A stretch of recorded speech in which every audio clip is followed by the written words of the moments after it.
Today, we're going to dive into a story that, honestly, isn't just about money. It's about something way more valuable: trust. We're going to break down how one woman took the sacred bonds of community and faith and weaponized them with absolutely devastating results. Our story takes place in Washwood Heath, a really tight-knit community where, your word is everything. It's a place where relationships and your reputation, that's the real gold. But what happens when that very currency, that trust, is expertly counterfeited and used against you? Every story of deception has its players. And in this one, we've got two central figures whose lives are about to collide in a game where only one of them actually knows the rules.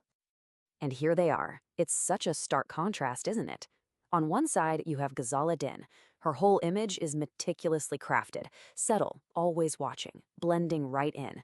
And on the other side, Aisha Begum, a mother of four, devout, trusting, really the heart of her community. One is a hunter. The other, well, she has no idea she's being stalked. So how does a predator like Ghazala even get the trust of someone like Aisha? It's not through force, not at all. It's through a pitch that is so perfectly engineered. It's designed to disarm every single one of your defenses. Okay, just listen to these words. Seriously. Each one is like a key turning in a lock. Private scheme. For sisters only. Boom, that creates exclusivity. Halal returns? No interest? Well, that speaks directly to faith and ethics. And then the masterstroke, the killer line. No risk. It's a pitch that promises you the world and asks for only one thing in return: your blind trust. This wasn't some random thing. It was a formula, a repeatable four-step process. First, you leverage the built-in trust of their shared faith. Second, you dangle this irresistible, almost unbelievable return on investment. Third, and this is so crucial, you create the illusion that everyone else is already in on it. And finally, you just add a little sprinkle of official-sounding jargon to make it all feel totally legit. And just like that, with that formula in place, Aisha handed over £3,000 in cash. Now, this wasn't just spare change, this was her family's savings. It was a tangible symbol of her complete and total faith in this sister. And what was she promised in return for that trust? £12,000. That's a 300% profit in just 6 months. I mean, it's a number so high it should have set off every alarm bell, but it was also just high enough to silence them with the dream of what that money could do for her family. Of course, Aisha had her doubts. I mean, her husband wasn't convinced at all, but Ghazala was ready for that. She had this whole system. She showed her WhatsApp screenshots, not of strangers, but of women Aisha knew from her own community, from the mosque, even a distant cousin. A voice note praising Ghazala was the final touch. It just created this powerful echo chamber that made the investment feel not just safe, but blessed. So the hook was set. The money was paid. And then, just as the day of that promised return was getting closer, that carefully crafted connection, it started to fray. The promises turned into a deafening silence. You can see how it played out. For the first couple of months, you get these vague reassurances. Then the excuses start rolling in. Oh, bank accounts are frozen, I'm in the hospital. Classic delay tactics, right? By month 5, nothing. Complete radio silence. And then, at the 6-month mark, when the money was supposed to be there, that's when the devastating discovery happened. And this part just reveals a special kind of cruelty. See, Ghazala didn't block Aisha. No, instead she left her messages on red. Those 2 little ticks on WhatsApp became a form of psychological torture.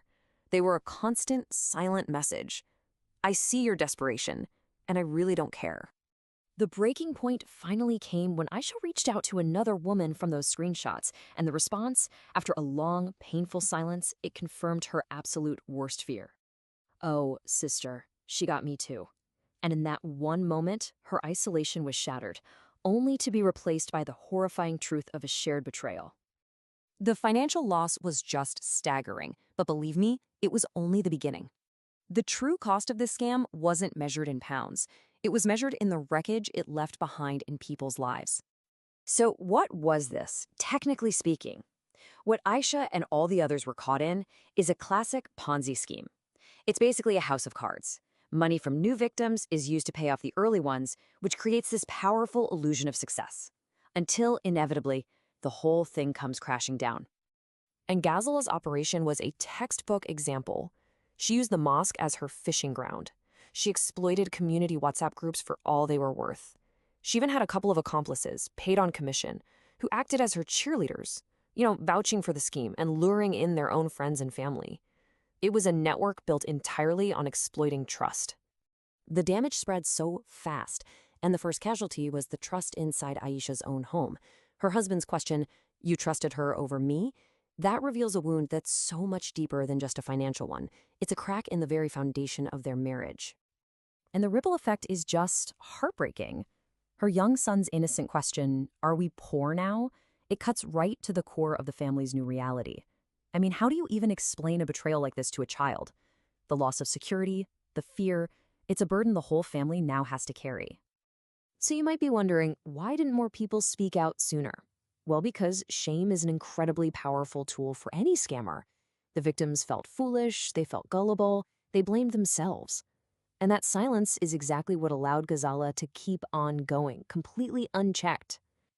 And this brings us to what is, for me, the most frustrating part of this entire story. While the victims' lives were falling apart, the person responsible faced absolutely no consequences. Justice, it seems, was just not on the agenda. Just look at this. The comparison couldn't be more stark.